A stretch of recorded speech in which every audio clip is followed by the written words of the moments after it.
Hello, ladies and gentlemen. I'm going to talk to you about this nice little surprise, Frankenstein by Mary Shelley, written in 1818. And my last video was about Moby Dick, and this was just like 10 times better. The surprises for this come in the fact that, like many people, I was spoiled for movies. And so you see the huge differences. The movies are loosely based on the book. Doing a little digging, I think there were a couple of mentions of a couple of movies that were a little bit closer to this material.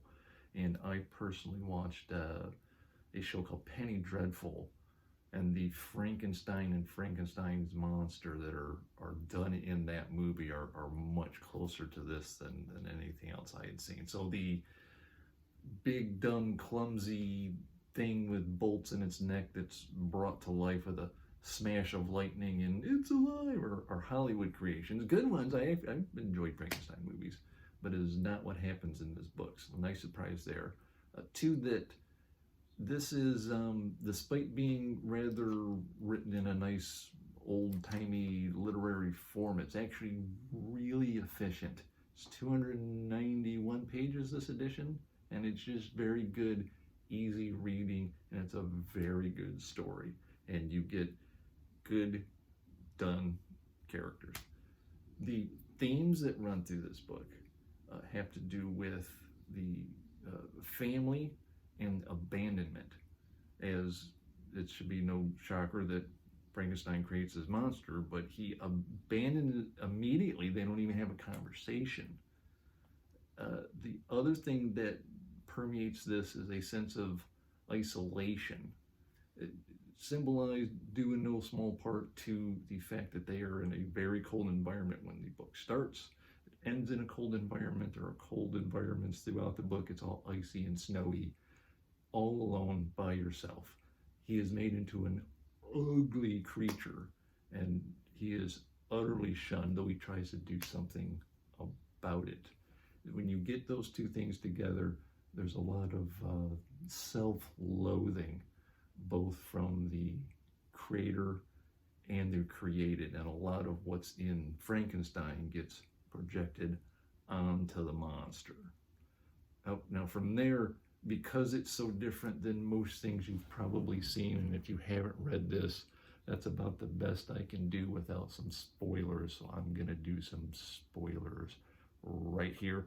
I won't give every little thing away down to the last detail, so let's call them light spoilers, but still they'll ruin it for you to some degree.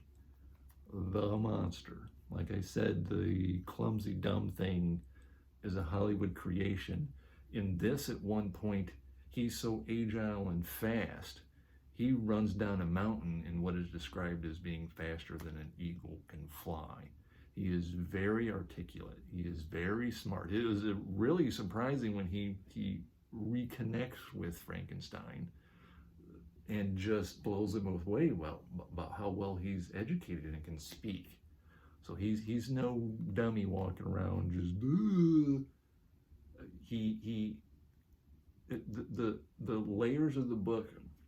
It's a 3-level narration. The first one starts with this fellow by the name of Walton. Never heard of him before.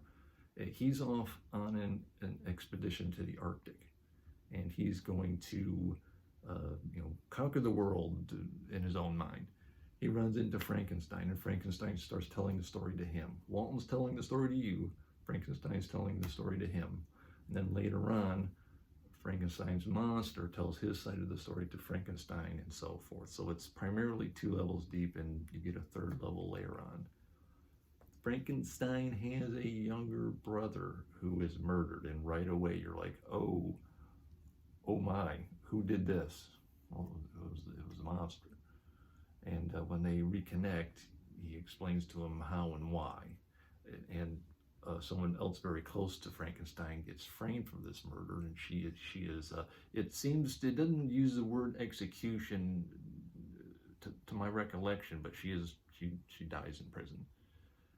So as it goes, he he tries to, when the monster's alone, he wanders out. He's out there for a long time, and he sees this family, and he watches them and hides daily for a long time. And as a result, he learns language. He learns to read.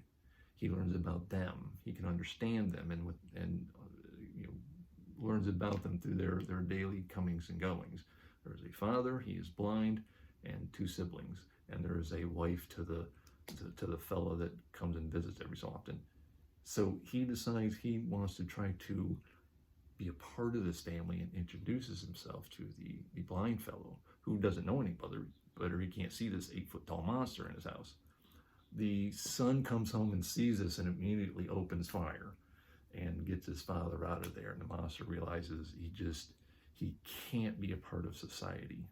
I wonder if he could have just walked into some city and go, look, I'm a created thing.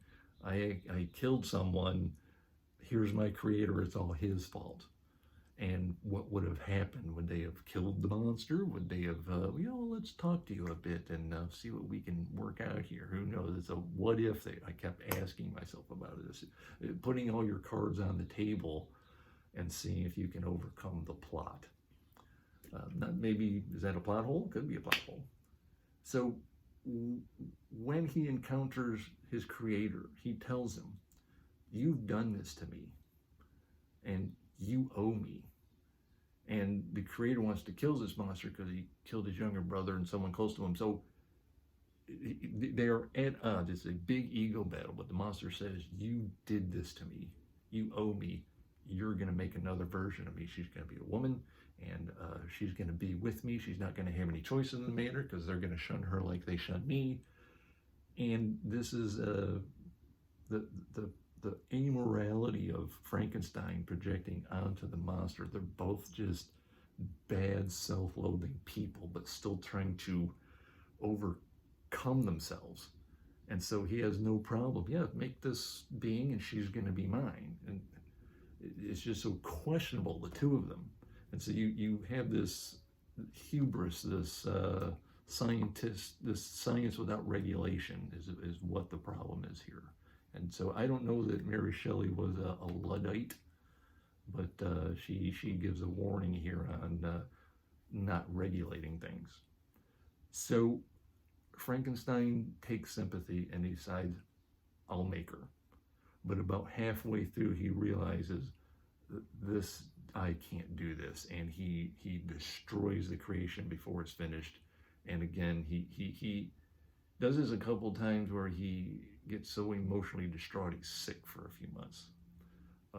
The monster warned him, if you do not do this for me, I will kill those you love. Some time passes, they are away from each other. Frankenstein goes to get married. This is 1818, so it's to a cousin. And the monster kills her. And so this is the end of any kind of, maybe we can go our separate ways in Frankenstein's mind, and it's time to hunt this thing and kill it, and not give away the ending entirely, but it's just this self-loathing ego battle between these two people. And that's what came up in, as I said, the television show Penny Dreadful. It's like the monster's at least as smart as him, and they just bump heads. You owe me, you made me into this. And Frankenstein's kind of on the fence at first. Well, okay, maybe I did, but I just can't keep going this way. But he kind of does anyway. The horror in Frankenstein's mind is, I didn't understand, if you're going to make this kind of creature, he was afraid it was going to reproduce if he made this woman. And the world would be littered with these monsters. And so, like, do you really need to make it reproduce? Maybe that was part of the process of making life. It all has to work or none of it works, even though it was made with various body parts. So what are you going to get out of it? Who's it going to look like? Because this is a patchwork creature that's 8 foot tall. You're not going to make a patchwork creature come out of a woman that's impregnated. And so lots of odd scientific questions there. It was a lot of fun to think about. Just a damn good book all around. So if you haven't read it, it's a quick, easy read, but nice little intellectual slant to it. Just outstanding. Mary Shelley.